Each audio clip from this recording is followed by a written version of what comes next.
So guys, so for this video, I just want to talk about Pyra and Mythra now that, Summon happened and we saw this character doing absurdly well. I mean, absurdly well. Spargo and Leo doing very well at Summon, and Cosmos winning last chance qualifier to get into Summon. He didn't do quite as well, but winning last chance qualifier was not easy either.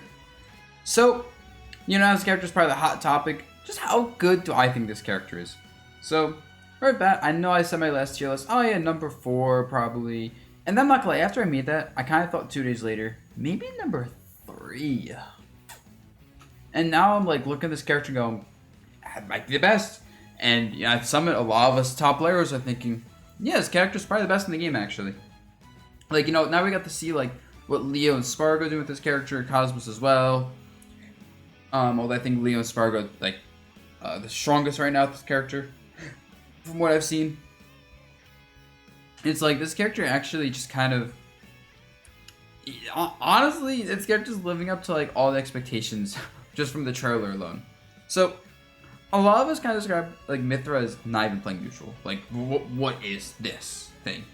This character basically starts the game in an advantage state. The combination of how fast this character is, the frame data. In fact, want to say something funny?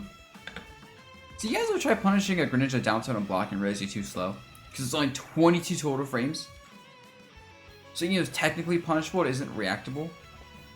Mythra down tilt is faster with frame 20 total frames. And then up tilt and forward tilt not that much slower at frame 25 forward tilt, frame 26 up tilt.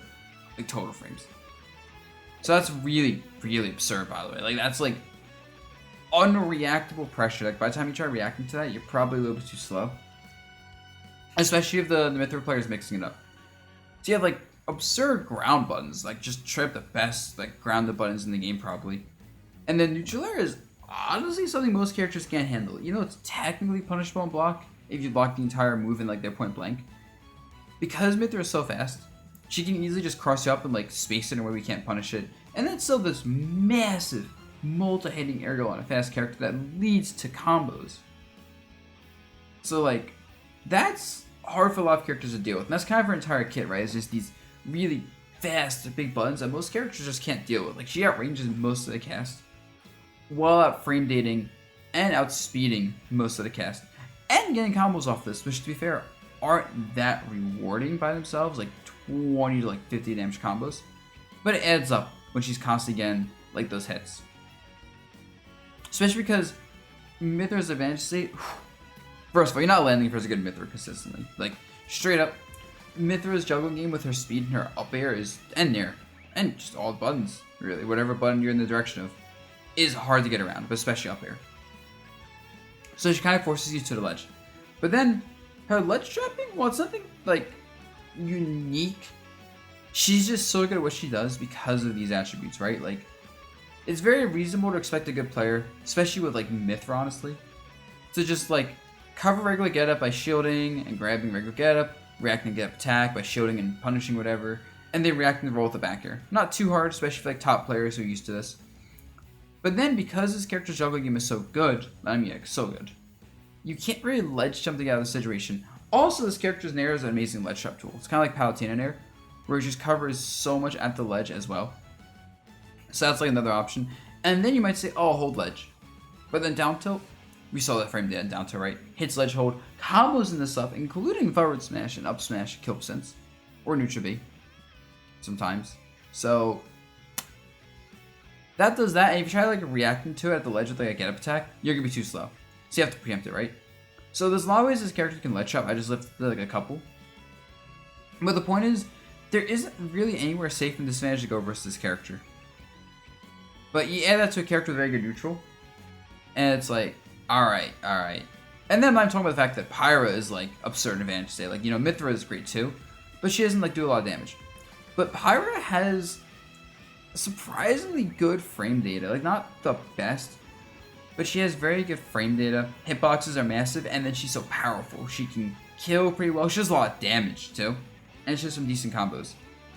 So you can always switch to Pyra in advantage state and threaten stocks really early, while using Mythra's mobility and ability to win neutral like extremely well. maybe saying, okay, well, yeah, the weakness is disadvantage state anyway, right? And it kind of isn't even that reliable of a weakness. So first of all, Mythra, frame 2 Foresight is absurd, right? Because that's already a good combo breaker, so you have to be like very tight with your combos.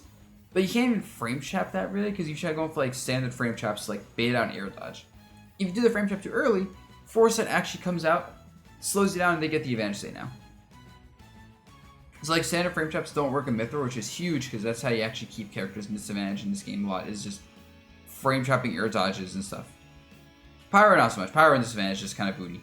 But then the down B isn't that slow, so you can always like switch with down B to the other character. Probably take like a hit and then you're Mythra like being able to handle these frame traps and stuff.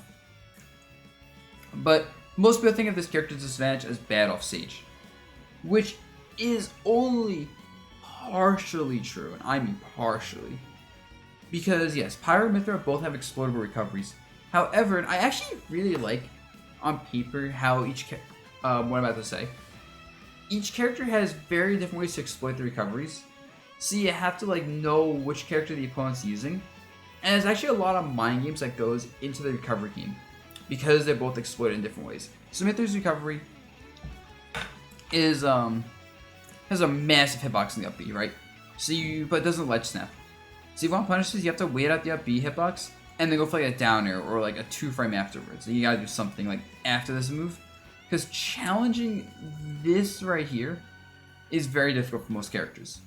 Very. Sure, it's like some. Actually, you can't ledge snap during the move. What am I even saying? You say you can't. But like, it's still pretty easy to like jump over and like down air her. If you have a counter, that's nice.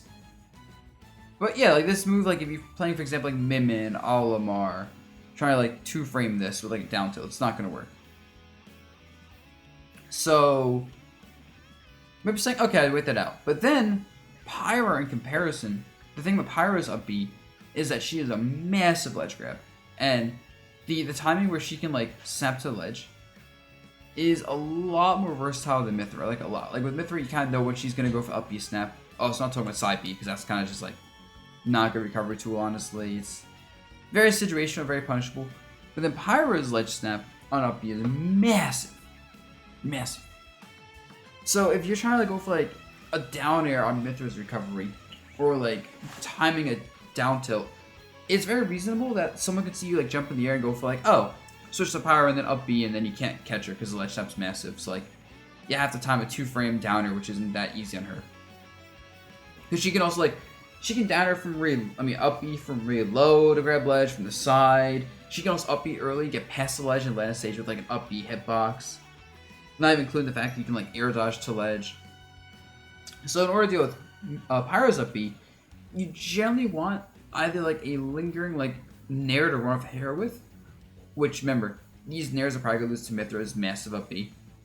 Or you want like a lingering down tilt to 2 frame her with, which if you don't have like a lingering down tilt, you have to kind of like read the timing, because reacting to this is a little bit too hard. And a lot of characters just don't have that lingering down tilt. And even if you have it, you need to be like follow up into an edge guard off this. Like if you have like a lingering like 2 frame that like puts them really high, they can recover afterwards. You know, like you send that sets up a combo or kill somehow.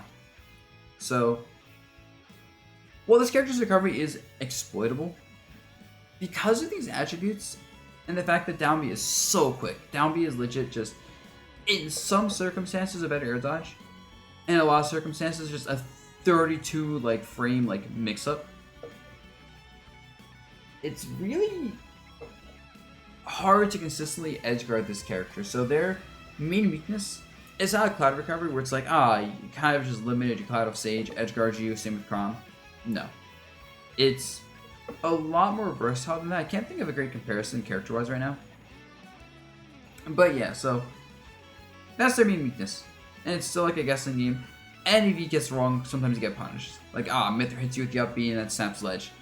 And then suddenly she can potentially like combo you off of that somehow, which is, or at least like get to like on stage free enough. And then like with Pyra, you mess up, she up B's you, and you just gotta beat it and maybe die. So yeah, overall, this character doesn't quite have any like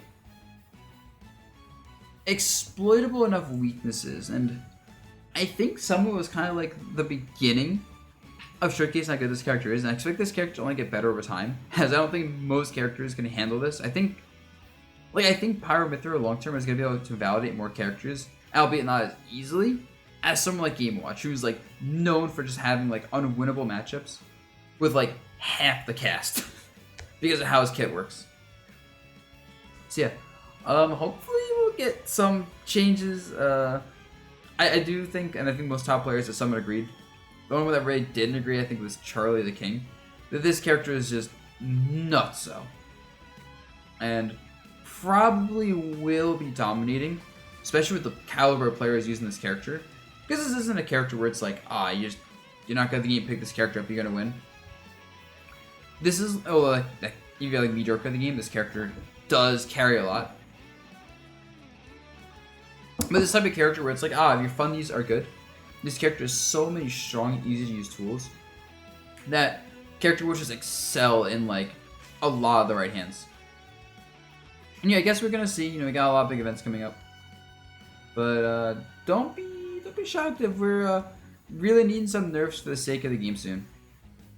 And if people are gonna say, but tweak one with Diddy Kong, yeah, and like, yeah, you did, definitely good job, definitely outplayed people.